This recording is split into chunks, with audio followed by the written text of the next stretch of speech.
안녕하세요. 최원영의 책갈피 제232번째 시간.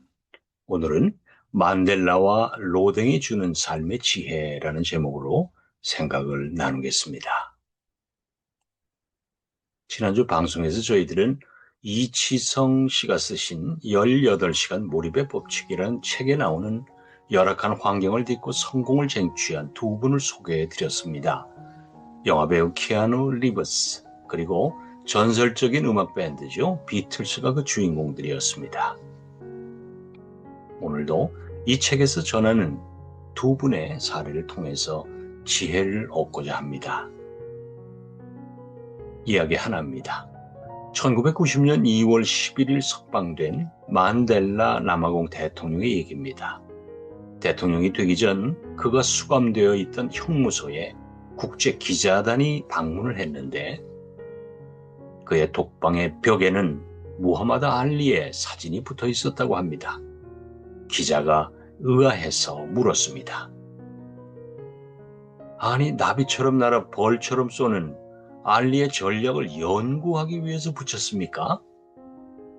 매일 하루 8시간을 해머로 바위를 부수거나 얼어붙은 바닷속에 잠수해 해초를 따는 중노동을 하고 나머지 16시간은 한 평도 되지 않은 작은 콘크리트 독방에 갇혀서 하는 것을 무려 27년 동안이나 하던 그였습니다.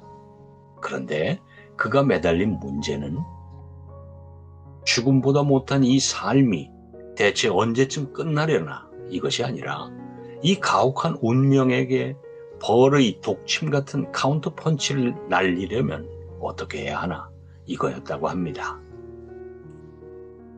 두 번째 이야기입니다. 한 중학생은 꿈이 있었습니다. 그리고 그것을 쪽지에 적어 품속에 항상 넣고 다녔습니다. 미켈란젤로나 라파엘로 같은 위대한 예술가가 되고 말겠다. 나는 최고의 미술대학에 수석으로 입학할 거야. 졸업 후에는 나의 데뷔작이 심사위원들의 만장일치로 최우수 작품으로 선정될 거야. 나는 국가 영웅으로 칭송받을 거야. 그렇지만 중학교 졸업을 한 다음에 최고의 미술고등학교 원서를 냈지만 낙방하고 말았습니다. 그럼에도 그는 친구들과 함께 작업실에서 실력을 닦았죠. 대학 입시를 치렀지만 재수해야만 했습니다. 함께 일하던 친구들 모두 떠났습니다. 생계를 위해서 남은 두 친구와 그는 공장에 취직했습니다. 일하면서도 공장 한 구석에 작업실을 차려놓고 조각에 몰두했습니다. 휴식 시간이 끝날 줄도 모른 채 몰두하던 그는 결국 해고당하고 말았습니다. 그때마다 그는 쪽지를 꺼내 읽곤 했습니다. 공사장 막 노동꾼으로, 액세서리 기술자로, 채석장의 일꾼으로 일하면서도 조각과 관련된 책이 한순간도 그의 손을 떠날 줄 몰랐다고 합니다. 그리고 일터에서 돌아오면 새벽까지 조각에 몰두했죠. 30대 청년이 되어서야 간신히 전시회를 열었지만 작품의 질이 현저하게 떨어진다 이런 평가를 받고 말았습니다. 그렇지만 그때도 그는 그 쪽지를 꺼내 읽었습니다. 꿈은 추구하라고 있는 거야. 나는 미켈란젤로나 라파엘로 같은 조각가가 될 수 있어. 유명한 조각가의 조수로 들어갔지만 그분으로부터도 실력이 없다고 쫓겨났습니다. 그렇게 지내는 동안 조각에 투신한 지 벌써 20여 년이 지나고 40을 바라보는 나이가 되었습니다. 그때도 그는 또 쪽지를 읽고 다시 몰입했습니다. 오기스트 로댕은 그렇게 자신의 꿈을 이루었습니다.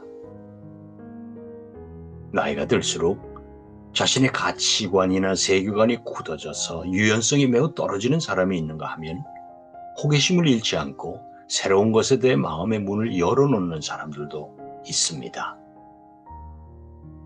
앞에 말한 사람은 늙은 사람이고 후자는 젊은 사람입니다. 나이와 상관없이 후자에 해당하는 사람, 다시 말씀드리면 호기심을 갖고 자기 일에 매진하는 사람이 젊은 사람입니다. 자신의 판단만이 옳다고 믿는 사람은 자기 생각과는 다른 견해를 도저히 받아들일 수가 없습니다. 만델라 역시도 흑인의 인권을 위해 싸우다가 무려 27년 동안이나 감옥에서 보냈지만 그 과정에서 가혹할 만큼 자신의 아픈 운명을 어떻게 하면 바꿀 수 있을까, 이런 생각으로 감옥 생활을 이겨내며 자신의 미래를 호기심으로 바라보았습니다. 그래서 결국 남아공의 대통령의 자리까지 오를 수 있었던 거죠.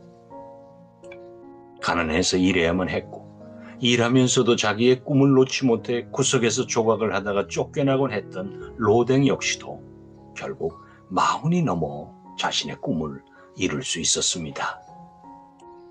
꿈은 추구하라고 있는 거야. 나는 미켈란젤로, 라파엘로 같은 조각가가 될 수 있어.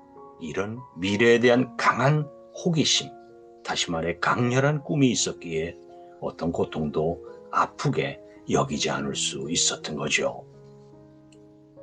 최적의 환경이 우리를 행복하게 만드는 것이 아닙니다.